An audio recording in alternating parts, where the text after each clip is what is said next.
It can be harder to spot scams when they target a template or bulk list.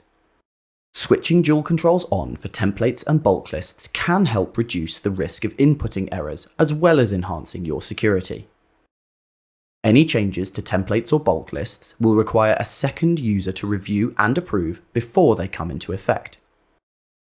You can even add an extra layer of security by requiring smart card authorization.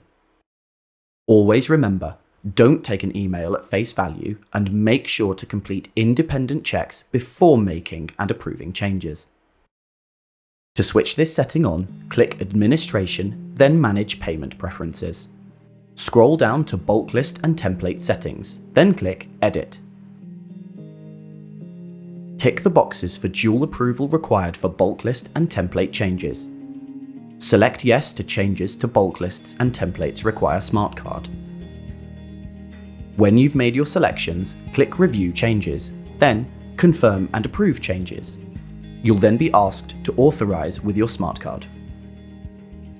Staying vigilant and educated on fraud and scam trends is your first line of defense. We have resources to help you and your team on our Security Center. Here, you can sign up for free security webinars and find information and guidance from the National Cybersecurity Center. You can also start a chat with Cora in Bankline for security help at any time.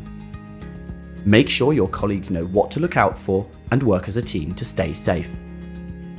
Visit natwest.com/business/security to find out more. Together, we'll beat the fraudsters.